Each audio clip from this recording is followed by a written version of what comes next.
Our house got raided probably 3 times. They took trucks away from us, all that. But my dad always took the blame. He never let us take the blame. And he was still a sitting judge? No, that last, I mean, Okay. no, after the shooting deal. Oh, My dad wouldn't Not that he wanted to. I'm not seeking but, re-election. Let's be honest about recovery. The rewards, the challenges. Let's talk about our failures. We are flawed people, after all. Let's challenge the stigmas that weigh us down. Because while most of us are looked at, few of us are seen. Let's talk about addiction. And how Christ overcomes our weaknesses. Because we are loved. Because we are loved. Because we are loved. We are loved. We are Because loved. we are loved.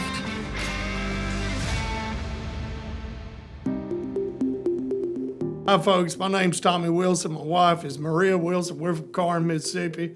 Been married 32 years, but the Lord changed our direction 28 years ago. Took me from a drug addict to a dad, and I'm trying to be a great husband, but that's our story, and we're sticking to it. Hey there, and welcome back to Jesus Loves Addicts. Today, we're going to be talking with Tommy and Marea Wilson from Corinth, Mississippi. Tommy and Marea actually have both Living Free Ministries and the Freedom Center, and they're going to tell us more about that. But we all know that that's not where it started. No. Right. Thank y'all for coming. Thank you for having us. Amen. I've been, in a professional way, I've been kind of working with Tommy for a while, so I know what he's been doing since he got saved, and I know what he's been doing up in Corinth. But I have not heard your story in full, so I can't wait to hear it. So let's start at the beginning. Where are you from, Tommy? Well, I grew up in Boonville, finished high school at a little small school there in Prentice County. But, you know, looking back, my story really started when I was about 7 or 8 years old. My mom and dad got a divorce. My dad had shot a guy that my mom was having an affair with, come home, told us that, and I didn't mean to shoot that guy. I wanted to kill your mom. Yeah. But, you know, my dad was Matt Dillon to me. Did he kill the guy? No, he shot him in the neck. The guy lived. Okay. But the guy did get shot again and died later. But Not by your dad. not by my dad. Okay. My dad was a justice court judge at the time. And but looking back now, that was the beginning of where a lot of chaos came into my life and, you know, separation. Growing up, I didn't have that support like for ball games. Yeah. Other things. I grew up kind of riding a bicycle to the park, playing ball, and getting somebody to carry me home. But, you know, my dad was my hero. I believe we're born with our dad to be our hero, and my dad was my hero. Finished high school, thought I was going to become a basketball coach, maybe run for sheriff someday. Highway patrol, but by the time I was about 22, I was standing before a judge pleading guilty on cocaine charges. Okay. And Well, that went fast. So, growing up, Tommy, was God in the home? no, it wasn't no kind of vocabulary, Bible or. I did have a neighbor that picked me up and carried me to church on Wednesday night. Sometimes I'd be fishing on the fish bank, and JT Cartwright would come over and pick me up, carry me to church. I wanted to go on Wednesday night because we played basketball, football, ate, had pretty good fun, and a program they used to call RAs. And so I had a little, children's, I guess. I was 8, 9, 10. But that was about our extent to church. So did you stay in the home with your mom? I didn't. My dad. You stayed with him. I stayed with my dad. My 2 brothers went with my mom. Eventually, they moved in with us. And, you know, my dad was gone a lot at night, so it was just a party house, you know, when we was in high school. And everything went on, you know.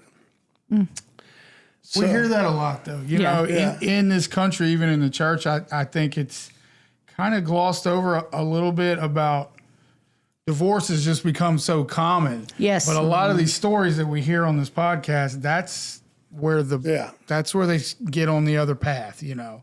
Exactly. They start hanging out with other kids from broken homes, and it kind of starts snowballing. Well, you look around and you see other kids start having a mom show up at school with chocolate chip cookies or cupcakes for a birthday party, or, at a basketball game, the junior high basketball game, you have a parent or both parents. Mm-hmm. I mean, we're grandparents. We don't miss nothing now. Yeah. We overkill. Yeah. But then, there was a lot of times I didn't have no parent there or anything. I actually got hit in the eye with a baseball when I was 14, put my eye out, knocked me out. I woke up, and another family had to carry me to the hospital that night. But when I came to, my mom was at the hospital, and my mom done as good as what she thought she could do.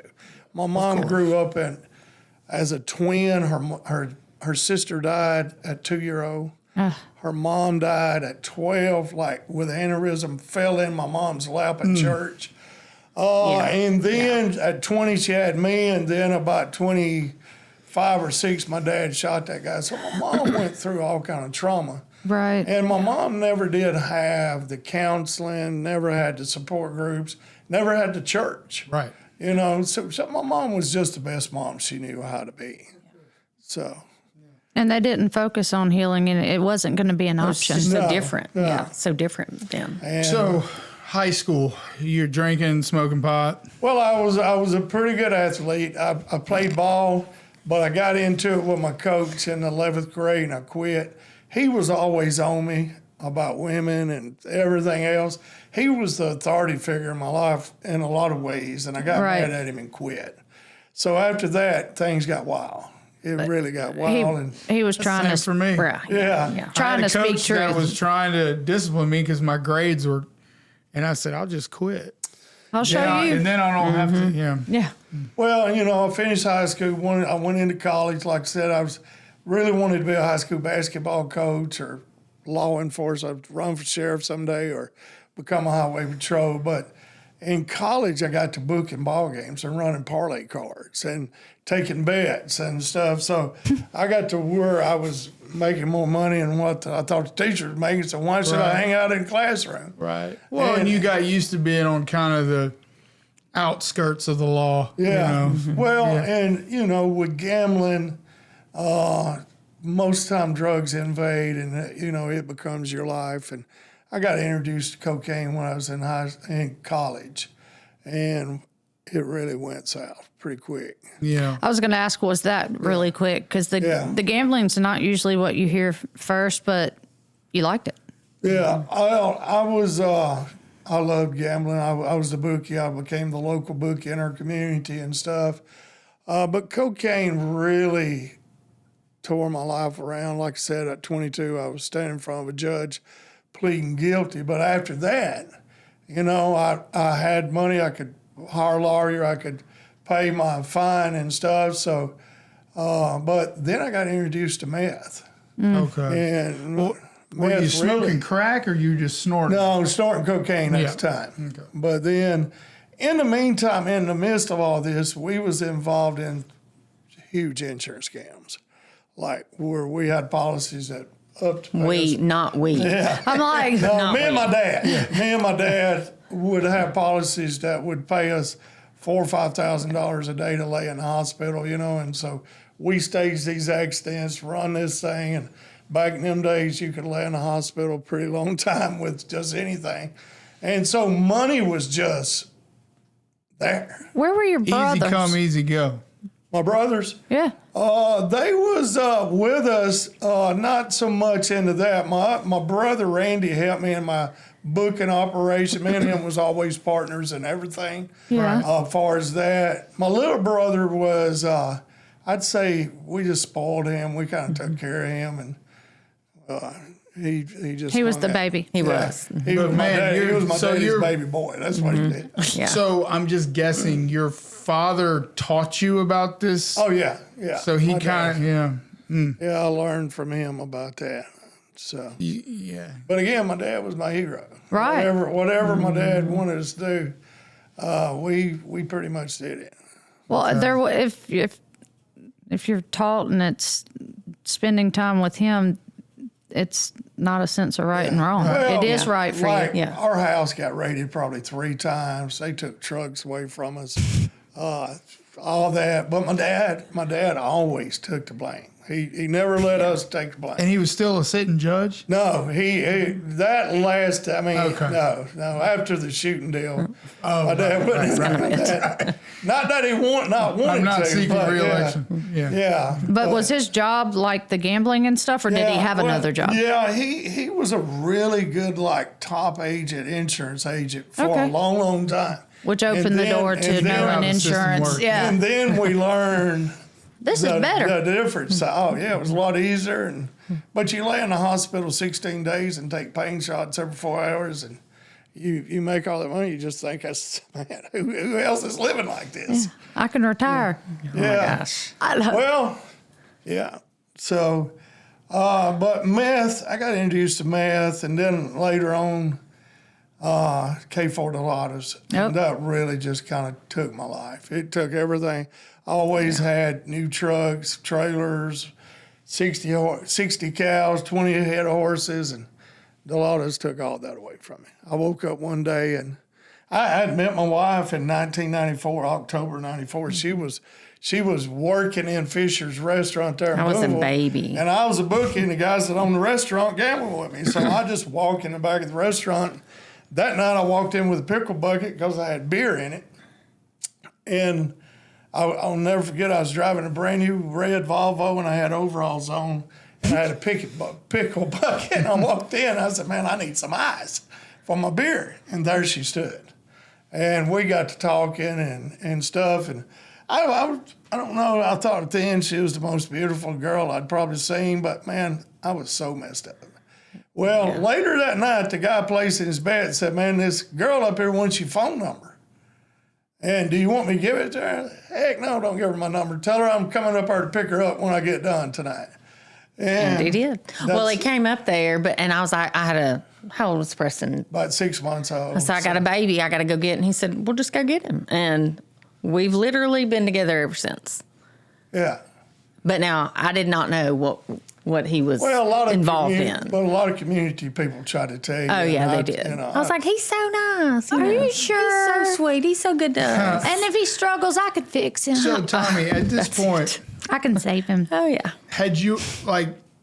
Did you know that you probably couldn't stop the drugs if you wanted to? Like, had you Or ever had you tried to tried? stop? No. There was no reason to. No, You didn't have consequences. I was living my life up. When I met her, I was still kind of on top of the world. That was 94. We got married in 96. So somewhere right around that is when a guy introduced me to Delaudas. I'd always had a pile to sell them or trade them for all the stove stuff in our county. And the guy said, man, I can't believe you don't do these things. I said, man, I ain't putting no needle in my arm. And so sometime there wasn't no cocaine, there wasn't no meth, there wasn't no pain pills around, just them. And I let him try me, and I'll never forget. He said, I'm 28, 29, something like that. And he says, man, this is going to be better than sex. You're going to like this. But I said, man, you're crazy. And he was right. It changed your whole everything. Oh, And I just didn't know. I started just didn't chasing know. that every day. I know that when we got married, our life took a complete turn because Very quickly. when I met him, we were just having fun. We went on Vegas. trips. We just did all the things, and I was 22, so I was living the Having dream, fun, yeah. Oh, Well, I do want to stop and get some of your background because you. Okay, yeah. Y'all met. You got married. You've got a 6-month-old little baby. So. Well, I mean, when I got married right out of high school, I graduated, got married to Preston's dad, and we were just young and dumb. Yeah. I mean, I think we stayed married 3 or 4 years, and right before we were going to get a divorce, I found out I was expecting Preston. And so anyway, but we ended up separating and divorcing when he was around 4 months old, I think. Okay. And then I met Tommy right after that. Well, one of the things there, they was friends. We found out later they was friends with my little brother, Beatty. Oh, yeah. Well, that's what we talked about when he came in Fisher's. When they told me he was, I was like, oh, my God, I I know your brother, BB, because we like partied Now y'all together have at common Northeast. ground. Yeah. Yes. And so it was actually Preston's dad that was friends with him. And so anyway, that's how we kind of started chit-chatting. Yeah. And It is small towns. yeah. Oh, yeah, for Are- sure. For sure. It's a world of its own. But I just didn't know. I knew what drugs were. I knew what they did to families. I knew what, but I'd never done drugs, and so Right. I just didn't realize that that's what I had gotten involved And with. it just happened to be right around when y'all got married. Well, Yeah. no, he was doing. I was still booking ball games. I Yes. was really When we met, booking. he was booking. Gambling, Yeah. and I booked there until when we got married. I was still booking, but life started crumbling. The Delatas, I started doing them. Life crumbled. Yeah. I wake up really one day, and me and her, she had walked in her house. Yeah. And I had Preston at the house, and he's Preston probably was 4 years old. right at 4, And I'm smoking crack cocaine, me and another guy. with him there. Yeah, and she walked in and throwed a. That was it. I knew something was wrong. I Right. just didn't know exactly because I had found what was that I found in Jackson. Meth. Always had some meth. And he told me it was for someone else. Well, I just didn't know any different. But then it was just like Something one thing. I'm starting to connect some stuff. And then when I saw that we had a glass door and I could see them in the kitchen, and when they heard the doorknob, they scrambled. And Preston was in his room with his dog, and it was just that was the beginning of the end. So I left that day. Me and her got into it, but I left and stayed gone for a while. But I wake up one day, I'm sleeping at my barn. No power at the barn. My brother had already sold the air conditioner. There wasn't no power. I didn't have a car. I had one pair of shoes, and I hated them. I really hated them shoes. I can remember them now. Every time I open my closet, He buys a lot of shoes now. I count my shoes because He buys a lot of I remember that shoes. day I didn't Amen. have one pair, And you hated them. I didn't have. I couldn't buy nothing. I'd lost everything I had. So she wanted me to go get help. She come to me and said, Tommy, would you please go get help for us? They pulled up at the barn one day, and me and her got into it, and I throwed her ring out in the pasture. But when they started pulling off, I can remember Preston, who was about 4, waving at me out the window. I can still see it now. And that got me to thinking. I really missed him. He was my partner. He liked him before he liked me. He rode everywhere with me and checked cows and horses when I was able to have them. But I remember sitting out behind my barn one night thinking, looking at the clear sky, there got to be something better than this. Something that in life's got to be better than where I'm at right now. So she came back to me and wanted me to go to church with her. And for whatever reason, I said, yeah, I'll go. So the first time out. So you were in church. Yes, I had gotten in church after we started dating. Okay. Which growing up, I didn't really go to church. Like we weren't regular, but my grandmother was. And so I spent a lot of time with my grandmother. And So you had a foundation. And my mama was the sweetest human you ever knew. But our life there was a lot of chaos in it. And so we weren't regular churchgoers. Well, when I started dating him, I started going to church where his sister-in-law went. Because, we're part of the family and, just, and I got saved and baptized there. And by the way, I didn't go to that. Oh, he didn't. He thought it was a cult. He was like, they just want your money, all the things. Yeah. Well, and so. Then they dedicated Preston. I didn't go to it either. But so anyway, I came and asked him to go to church, and he was like, yeah, I'll go. So Preston and I came back to get him that next day. We were actually living with the people who owned the restaurant where I met him. They were my very good friends. We were living upstairs. Is that because y'all had lost everything? Yeah. Oh, yeah. And so, and I just didn't, I had no idea. Like we went from one day I didn't even check a price of sugar or whatever we didn't have anything. Just because I just didn't really know what was happening. So we came back to get him to go to church that first time, and he wouldn't go.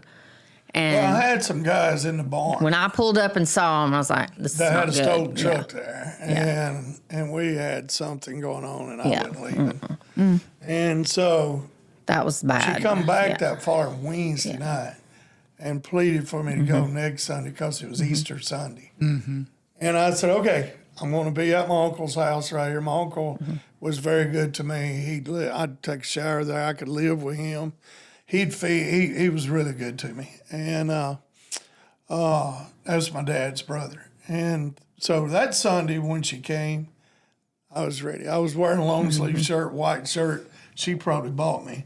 But I had to wear a long sleeve shirt because I had needle marks all But at that point, I didn't even know he was doing the needle. I just knew there was a lot of stuff happening. I knew he was on something, but I was defending him, saying he always said, "I'll never put a needle. That's just not me. Well, I'll do anything, but I'm not doing that." And so I didn't realize why he was wearing the long sleeve shirt. Yeah. So. Well, I guess That's the thing about addiction. I'm sure he meant it when he said it. It's just That one thing I'll never this is where it do. goes. Oh, yeah. So that was Easter Sunday of '98. Kept going back to this church. It was very interesting because this guy was speaking on hope and joy every week, it seemed like. I didn't know what the church looked like on the inside.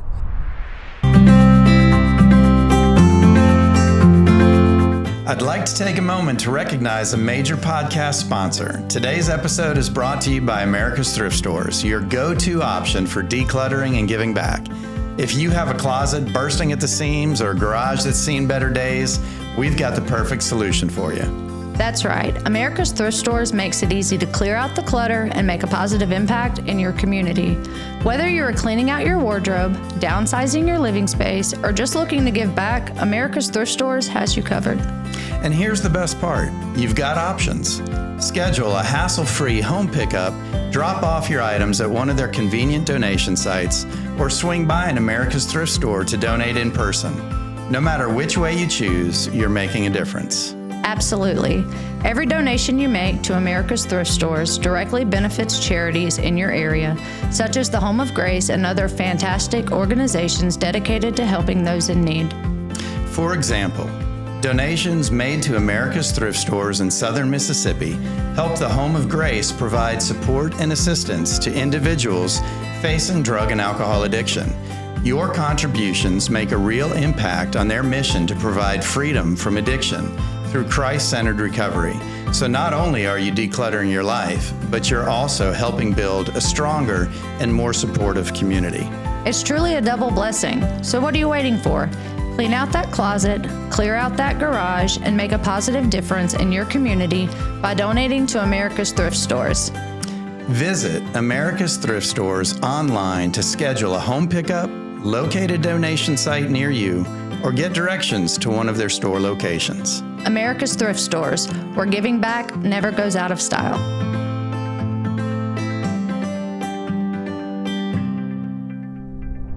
I'd been to a church in one of my best friend's wedding when I was about 21, and I showed up drunk there. So I really didn't know what the church service was going to look like.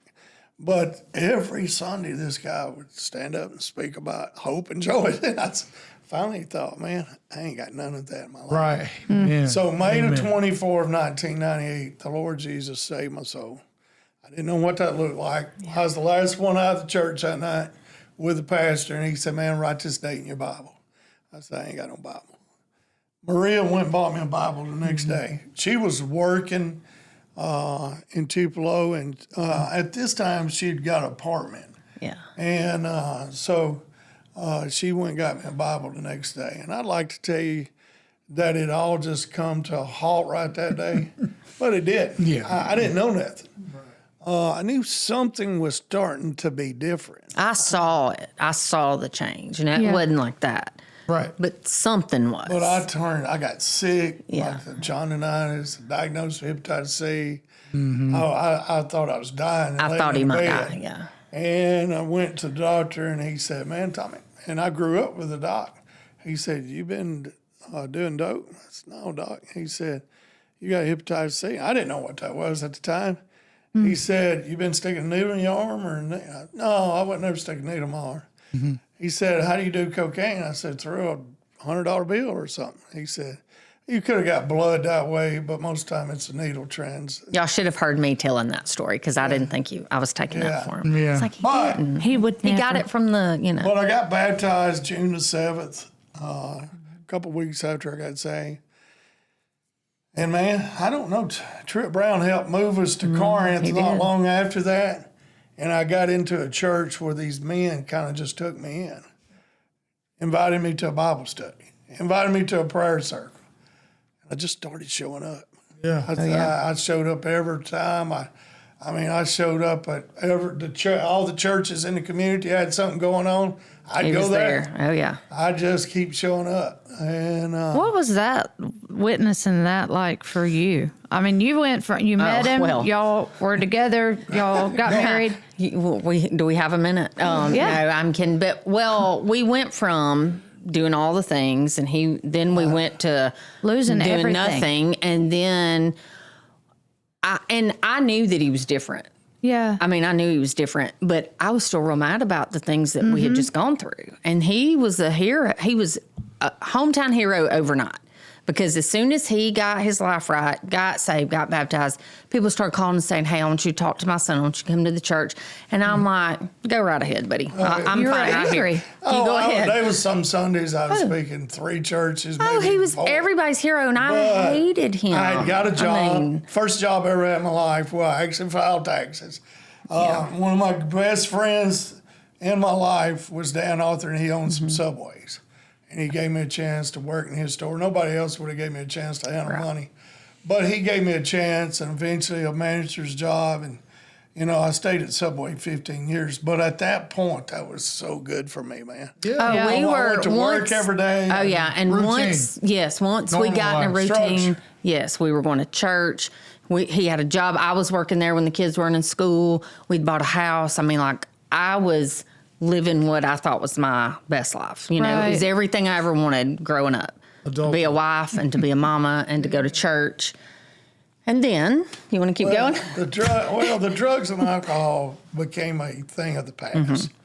And now just trying to piece our life back together, trying to learn how to do things the right way with money, just trying to figure out how to do this the right way. I knew growing up that, my house burnt 3 times. My daddy collected insurance on everything, But I wanted my house to be different after I got saved.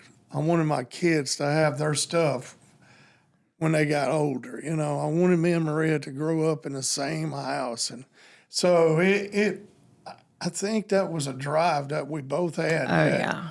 We wanted our life to be different than what we grew up in. Yes. And not for y'all at all, for your kids. Oh, yeah. Well, I went, I was speaking in churches. People asked me to do this, that, and the other all the time. And I knew God was dealing with me. So one day I tell Maria, I'm going to surrender my life to the Lord, to ministry. I don't think he told me. Didn't you go up in church? I don't know. That's how you found out? No, that's what it was. We were in Oakland, and he goes up, and I see him go up, and I thought he's just going to go pray. And Brother Randy calls me up and says, "Well, Tommy surrendered to the ministry." And I went, "He did what?" I'm sorry, what? Oh, yeah. I always wanted this billboard, Ross. Oh, It said, "Welcome to Corinth, Pastor Tommy and Sister Maria." So when all this first happens, I'm just like, what's happening? I mean, seriously, I'm not a preacher's wife. You're not a children's minister. What's What are you happening? doing? Yeah. And he was like, "Maria, honestly, I don't know, but I know." I started going to class. I need to do started going to something. these out of the Union University class. I was taking some RG Lee courses that offered guys that couldn't go to college full time, and that gave me more opportunity to speak and things. But I really didn't know what God was wanting me to do. One year I was preached about 7 or 8 revivals, and I thought, man, I want to be an evangelist. God, let me be an evangelist. Yeah. Well, I'm glad he didn't. But my brother, Randy, who I was real close with, and he died last May, and he was a Home of Grace alumni and a Freedom Center alumni. He had gotten some trouble. He was really bad on Delatas, and he got caught breaking in homes, stealing trailers. And I wanted my brother to have the same thing I had. Amen. I started looking for him some help. My boss was supporting a teen challenge program in Savannah, Tennessee. And he carried me up there to introduce to the director, Jim Farakis. And man, Jim invited me to come up and start going to these group meetings. support group meetings. So I started driving to Savannah twice a week. And, man, I just loved it, man. Here was a group, a support group taking on. When I got saved, I was just showing up at the church. Right. Yeah. I'm almost like the guy that said, man, I showed up at the WMU meeting. I didn't know it was so just what women. year was this about? 2004. 2004. Yeah. And CRs were kind of, Not. where I grew up, they were just starting to kind of show up. well, they I was never using introduced this them. living free material. Yeah, living free. That was Turning Point Ministry out of Chattanooga at the time. They had to change their name because of David Jeremiah, and they went with the name Living Free. Well, before they did that, I had started a group in Corinth, and we named it Living Free Ministries. And we've been doing that for 22 years now. But at the start of it, we met in the Baptist Association meeting, the building, and they gave me the key. We'd have Subway cookies because I worked at Subway. And chips, and the association would furnish drinks. And about 12 people showed up every week for a while. Then 18 showed up. Then 24 showed up. And we outgrew the little building we was in, and we started looking for another place. And the funeral home had a building out there, and they let us use it for about a year. And then we bought that building. And I don't know, it's just my passion. I was still working at Subway. I always wanted to have a men's residential program. In 2007, I started bringing people to the Home of Grace. Larry Betts was the first guy that I ever brought, or I had that sent down here. And after that, hundreds of guys and women, Maria's sister, a lot of people we have sent south to the Home of Grace. But I always had a passion to have a men's program. So in 13, I told her I was fixing to quit Subway, and she talked me out of it. Well, we got because this again, fight. we're finally I feel like we're stable, Yeah. Well, neither one of us grew up with, it was all Financially. Everything. Yeah. Just even having, house, all the things. So he said, and I could tell he was not happy doing, because he really did want to be in the ministry. And so he was like, it's what I want to do. I want to do this full time. And I said, well, let's get our youngest. Pay the bills. Yeah. I was like, let's get Olivia out of high school, and then we'll do whatever we need to do. That was about a 5-year plan. Yeah, well, that lasted literally 2 weeks. He came in one day. I was fixing to say, how long was that? No, he came in and he said, well, I've done it. And I said, what'd you do? And he said, I told Dan and Joy that I'm going to leave in December. And I'm like, leave what? What? And he said, I've told him I'm going. I said, okay, seriously, now what? I mean, we ain't living on love. I mean, we can't. We're already too deep in this, And, put a mattress store in. And then he in. said, I'm That's put a what he mattress said. store in. And I'm like, you're joking. I mean, I couldn't see the vision. I thank God that he listened to God. Like because it opens so many doors. The first year, I thought. Oh, yeah. He was regretting it that first year. He was like, what have I done? I have just made the biggest mistake of my life. We didn't see 3 people all year. Yeah, we wasn't selling no mattresses. But it did give me a chance to sit back there and take my real estate classes. Right. And then, I mean, it just. Yeah. And Funny how God works, huh? Oh, yeah. I mean, I was already going into the school to speak. I go to the school every Wednesday, been going 15, 16 years now. That opened the door for me to go to the jails, the court, be more involved in the community. But the reason I left Subway, I wanted to put a men's home in. And I kept looking. We looked at buildings, talked to people, nothing just ever clicked. So I'm doing Living Free out there. And it started expanding to where it could pay me a salary.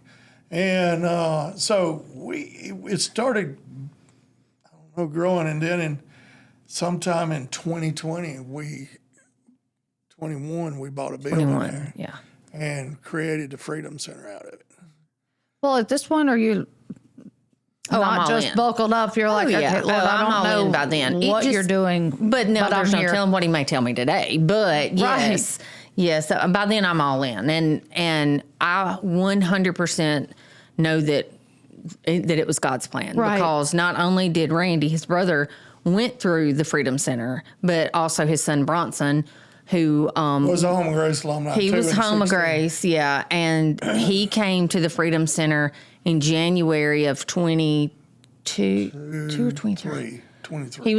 He was there almost 6 months, and then he died not long after that. And I know that, I feel like God planted all that so that we could have 6 real good months with him, because we just didn't have that before. It was kind of off and on, and I just feel like that. Did he live with y'all primarily before? No, he never. He lived with. He lived with us when he was in college, and I put him to work at Subway and stuff. He was a bright kid. Oh God, he was so smart. He made 29 on his ACT test. Could have been 3 times. I thought he was going to be an attorney. We needed him. Kratom really took his mind, and this stuff crossed the we call gas station heroin. But that stuff just that's exactly what it is. Oh yeah. You know, I don't know. Tea and Epstein. Yeah, Tiana's and stuff. That's what he was on. Yeah. And Zaza's. So we opened the Freedom Center December 1, 2021. Yeah. We opened it with, I think, 10 beds, and we took 3 guys in that first day. And, man, we journeyed them 3 guys. Ronnie Martin was the first guy to ever come in our program. And, and he graduated, and all 3 of them guys graduated. But, that's what I wanted to do, was to be able to help men. Right. I wanted men to get what I had got over the years. Right. Yeah. God really took a drug addict and changed him into a dad in my story. It's so awesome because I'm sitting here thinking about Corinth. So, Tommy's the go-to guy. Like, if your loved one's got a problem with drugs and alcohol, you call him Tommy. Yeah. But whether you're a Christian or not, Yeah. So yeah. God uses the addiction recovery field. Yeah. And then all of a sudden, you're hearing the gospel. Yeah. And you're, Yeah. I don't know, I just Well, love it. and also, I was mad about the mattress store. Well, it quickly became an extension of the ministry, because you can be in there chit-chatting, looking at a recliner, and there'll be somebody walking down the road, and they'll come through and get a bottle of water or whatever and go out and keep going, because they know they can get like a bag, some crackers or you have hams or whatever. They just know that they can come there for help. What the mattress store eventually did was gave me a big front window for our ministry. Really. We're right there on the busiest highway in town. So it gave a spot for us to have a big office for living free. Oh, yeah. I was just thinking, though, you said, that first year I was really regretting it. I was like, well, I've made the biggest mistake of my life. But you pressed in. Oh yeah. And we didn't have a choice. Now we're in it. Right. Yeah. But I had people to help. Oh yeah. I had people. And that first year, but you were still trusting. God, He doesn't show you what's down the path 5 years. He's just shining His light right at your here. feet, being like, step right here. Even and you did it. Even after we opened the Freedom Center, I thought, well, this is where we'll be at. This is it. This is it. And this is what we wanted to do. And, 4.5 years in now, we bought 112 acres of land, building a new campus modeled after the Home of Grace that will house 42 men. Oh, that's awesome. And stuff. So, it's my passion each day to see men get the freedom that I had. Psalms 40, verse 2 says, He pulled me up out of the horrible pit, set my feet up on a rock, establish my ways. Many will see and hear and fear that. So that's exactly what the Lord's done in my life and our life. Even within our family's life now, we do this together. Yeah. Oh, our whole family. All in. Everybody's in. Grandkids. Yeah. But Riley, our grandbaby, the 6-year-old, 5-year-old, gosh, what am I saying? He's first grader, and he got off the school bus there yesterday. And we're like, it makes his whole day to get off the school bus. My prayer is that he gets to tell the story that Josh gets to tell. Right. Yeah. Someday. My grandfather started. Yeah. Granddaddy started this. My stepdad runs it. Yeah. But my dad, his Built dad it, builds is building Right. it. Right. So, it's just some long range goals. But, for what I get to do today, my cup overflows. Right. For what you get to do, and that's the whole thing. I get to do it. And I'll wake up and get to go do what I love to do every day. And I don't know if you can put a value on that. Right. But you had to go through both of y'all had to go through some uncomfortable things. I was just sitting here thinking about y'all's marriage and everything, the way from an outsider looking in, y'all were both lost. You get married. As soon as you get married, everything falls apart. God rips everything 100%. Out of your hand, and then he starts saving you. He saves you. Yeah. And he saves you because he had a plan from day one. I tell everybody that God used my wife to get me to the church, and he uses me to keep her at the church. But we both came from such chaos, and we just once we got our life together, we knew our kids weren't going to go through that. I wasn't gonna. And y'all did. You said you lost a son. Yes. Yeah. Yes. It was my son that I didn't do a whole lot right with him when he was young, and we started to have a relationship really, I guess, when he was in high school. And but every time he'd get in trouble, he'd call me, and he'd kind of run to us, and I helped him get here, helped him go to Nashville rescue mission, and then when he got in trouble there, 3 or 4 years in, he called me, and I got him to the Freedom Center. And I thought for the first time that he found his place in our family. He was going to work at the mattress store. He was going to help at the Freedom Center. And Memorial Day, me and her carried him out on a boat that Sunday. That Sunday night, I ended up in the hospital with a NG tube in me. But he's going to have to, we was in inflatable business too. And he was helping putting all that up. And he helped put it up that morning. Yeah, we were all, he was in the hospital. Our other son was down his back. So it was like me and Bronson and I don't even know who all. And Bronson didn't show back up to go get him. And I kept calling him. And I was like, Bronson, please, just where you at? He went to Memphis, got on a bus, and went to New Orleans mission. Yeah. He stayed there, got off the bus, seen what it was, got back on the bus, and got to Nashville. Bless him. And Nashville, he'd been in Nashville mission 4 years. He had a leadership role there. They just thought probably was the best for him to send him to Knoxville. And he spent the night in Knoxville one night, walked out and jumped off a bridge, took his life.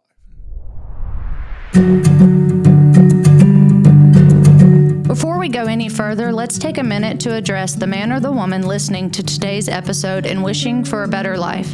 Or maybe addiction has completely overtaken a family member or a friend. You are not alone. As you may know, the Jesus Loves Addicts podcast is produced by the Home of Grace, a Christ-centered addiction recovery program in South Mississippi with over 60 years of experience. The Home of Grace has residential programs ranging from 30 days to 12 months. With 2 separate campuses for men and women, they are fully staffed with caring individuals who want nothing more than to guide you to a life of recovery. Services include individual and group counseling, marriage and family counseling, classes, workshops, GED, and workforce training, all grounded in biblical principles. And because of donations from the community, the cost of the program is incredibly affordable. Thousands of alumni from across the country can tell you there is no other program in the world quite like the Home of Grace.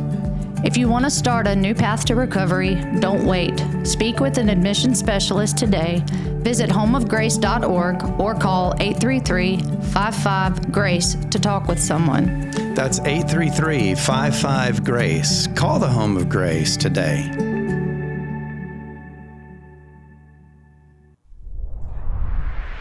He couldn't swim. And what happened was he couldn't swim. No, he couldn't swim. And the bridge was about 100 feet. But if he could swim, he could have. Yeah. He probably could have.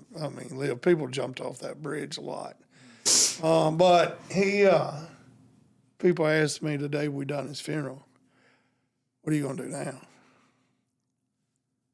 What's the next thing? I'm going to get up tomorrow and do the same thing I've been doing because I'm going to help the next guy. So he won't do that. To keep doing that. Yeah. And since then, God's gave me the opportunity to help families that's lost kids. especially boys that I knew. I do a lot of funerals, but God gave me a mission out of that too. Yeah, absolutely. So Yeah. Well, for me, Tommy, as a recovered drug addict, it's the purpose. Mm-hmm. What you talking about? Why you get up in the morning and do what you do? That's what kind of healed me from the addiction. Yeah. It's when you finally step into that role that God put you on this earth for. Yeah. I had the drugs, the women, the money. It's just not the same. I had a counselor tell me, and she was very blunt with me, and she said, not everybody's meant to work office jobs and Monday through Friday, 9 to 5. Some of us are only going to make it if we're living out, we're in ministry. Mm-hmm. That's what keeps us alive. And I believe that. You're going to run from it until you run out of room. Yeah. And that's what y'all have done together. It's a humbling situation when you think that God uses me, even if He knows me. Yeah. Right. He knows me. In spite of you. Yeah, in spite of me is a better way to say that. Yeah, but, for sure. My wife knows me. Yeah. God really, really knows me, and He still uses me. That's a pretty humbling experience when you think about it. But then you think, man, what He allows us to do, that, with living free, with the Freedom Center and our community, and we've got 70 or 80 churches that support us. That's amazing. And even like the school. We're in the schools. Well, I was going to tell them about Christmas Day and how the school opened up for us. We do a meal on Christmas Day. My mother died in 2011 on December the 21st. I turned 40 on the December 22nd, and then of course Christmas was, and I don't even remember that Christmas, but the following Christmas, it was a couple of weeks beforehand or maybe a month, and I said, let's go on a trip, let's do something just different. And then I got to thinking, why don't we, I think I asked you, I said, why don't we open Living Free in the building and have Christmas for whoever needs to come? And he was like, everybody going to come on Christmas Day. Lee Hall and Don Vincent. That's two guys we've just kind of took care of. Yeah, because they didn't have anybody. And I said, well, if those two come, then that's what we'll do. Because we had them at our house anyway for like family dinners and stuff. And I said, we'll just open it up. Well, that first year, there was 300 people there. I mean, it was like being at my mom's house. Like, it was hot and, Because they didn't have anywhere to be? For sure. Well, the first couple... They wanted fellowship. Yes, and that was the whole goal. Only. Like, it was like, I don't care how much money. It's not for... We didn't have a kitchen. We didn't have hot water. Yeah, and it was just... People was bringing food in. It was the most fun day of my whole life. But it was by far the best one, but it grew from that. Well, it was because like we have people who either like their family lives across the country, and so they have to celebrate a month beforehand or after. You gave everybody a place to spend Christmas. And what I said was, just don't spend Christmas alone. I don't care how much money you have or what you look like or who you're married to, whatever. Just don't spend Christmas Day alone. And so we opened it up that first Christmas, and then we did it a couple of Christmases, and then we had the superintendent of the county school called. He said, he was the principal at the time. He said, our school wants to be involved in this. And I was like, okay. And he said, do y'all want to come do it out at the school and you can use the kitchen? I was like, mm-mm. And Tommy, before he even asked, Tommy's like, yeah, we'll do it. I was like, no, I don't, because my whole goal was I wanted to have the homey feeling, I wanted it to feel like when I walked in my grandmother's house when I was little. We play It's a Wonderful Life. Over and over. Oh, yeah. Over and over. We'd have coffee. We'd have the newspaper. People come hang out, whatever. And so when they offered that, I was like, no, because that'll take away from that. But it didn't. What it did was it allowed us, it gave us that commercial kitchen. And now, all these years later, we feed... Probably 1,500. We feed 400 prisoners on Christmas Day, a traditional meal. Yeah. And we do it, and that's what I wanted. I said, I don't want anything store-bought unless we have to, but I wanted it to be traditional, the whole family Larry feeling. Betts is my cook, and Larry Betts was the first guy I brought to the This is the county jail? Yeah, in the and state prison. Yeah, in the state prison. Wow. Yeah, so they're in the same facility. And before COVID, they let us actually go in. I'd never been inside the back of a jail, and they would let us take it and actually hand the plate and say Merry Christmas. And I'd never seen like women on Christmas. I was like, oh my gosh, I just can't believe that, a mother and a grandmother or somebody's sister is Somebody's daughter in jail on Christmas Day.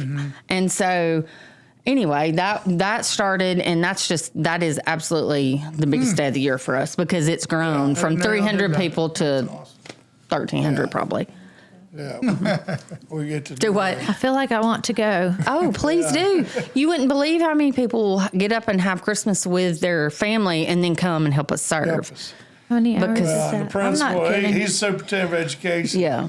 And he comes in about 12 and brings his family to help clean up. They come in, wash dishes, mop floors. We've got it almost down to a science now, because we have two sides and we put stickers on all of them. I mean, is it's just amazing. Oh, it's so much fun. And like we have puzzles out in the cafeteria. We decorate. And I don't want this to sound like we don't do fundraising. Yeah, But we that's don't. the best fundraising we do, because it gets us in front of more people than Yeah. anything Yeah. else we do. Yeah. Yeah, just because people begins to know us. Oh, everybody wants to help. I mean, whether it's bringing, a dessert. And what I usually say We is got if one you're. lady brings 500 cupcakes. Yeah. 500 cupcakes. She bakes and cooks Yeah. 2 days before. And she doesn't have a commercial kitchen. No. But what I usually say, especially before her, is if you're cooking a pie for your family, extra. just bake an extra and drop it off, and we'll cut it and serve it. We'll make it work. And it's just been so good. But I mean, that's been such a blessing. I've had phone call every year. I get a phone call from somebody thanking me for providing a home cooked meal for their child that's in jail. Yeah. I always feel kind of guilty on Christmas because it's so like just consumer and. Well, now we do that too. Now we go all out, but we do. I mean, My because wife overkills that. Yeah, we like the Christmas. Well, we but- celebrate Christmas with our family Christmas Eve, Christmas Eve morning. So we get to do that on Christmas. And they come too. I was fixing to say, They're all involved. And they're- fast forward to today, like my son-in-law Kirby's the director of the Freedom Center. My son Preston is in school right now, becoming a biblical counselor. He's already helping us 2 days a week. My nephew Tyler Wilson, who's a Home of Grace alumni too. Probably the biggest miracle I've seen in anybody's life is my nephew. That was my brother's Randy's son, Randy. And Randy OD'd last May and died. Yeah. So me and Tyler preached his funeral. But Tyler, after that, He's got the gift of preaching, right? yes, and he came on our team, I think December. So he's been on there almost, this December will be a year. So it is a family deal, and we're thankful for that. Our daughter runs the social media. yeah. She's involved in all of it. She's She knows. involved in Yeah, everything. she does. Yeah. She does so much. we, like me and Maria, fast forward it now, we've celebrating 100 alumni tonight. We've had over 200 men come into the Freedom Center from 13 different states. The Home of Grace sends guys there. I've seen guys still to the Home of Grace. To me, it's the Home of Grace is the model that we want to be like someday. Yeah. And so y'all challenged me and challenged me to do a better job of where we're at. But again, if I could say anything, in Joel chapter 2, it says that he'll restore the years the locust eaten. And that's a great verse. Everybody loves that verse in addiction. But if you read the next verse says, and you'll eat plenty and be satisfied. And that's the verse I just camp out on, because you can stamp satisfied on my head. I'm satisfied with what the Lord's done in my life, and I'm very thankful for it. Amen. That's beautiful. So, Tommy, I was just thinking back to kind of the beginning of your story. You said you kept going to church, and the preacher kept talking about hope. And what was the next thing? Joy and peace. Joy and Yeah. So, what would you say to the person listening, or you, Maria, whether they're in addiction, they're the spouse of somebody in addiction, a parent, and they don't have much hope right now? and they don't have much joy. What would you say to them? I would say to that family, I think that family needs as much help as they do. You know, it's going to be the Lord that saves that guy or that lady that's struggling with it. But how do we help that situation? And how do we see God at work in it? I think there's three ways God works. It's the Word of God, it's the people of God, and the Spirit of God. So you got to put yourself around that. My wife got me to the church. So guess what that done? Put me around the Word of God, the people of God, and the Spirit of God. And then God does the rest. But there is hope. Oh, yeah. As the spouse of somebody going through it, me as the spouse in the beginning, I had to figure out that I didn't cause it, number one. Yeah. And, you know, there's a whole lot of things. And you couldn't fix it. No. And there's a whole lot of things that go along with addiction. We already know other women, all, you know, the gambling, the drinking, all the things.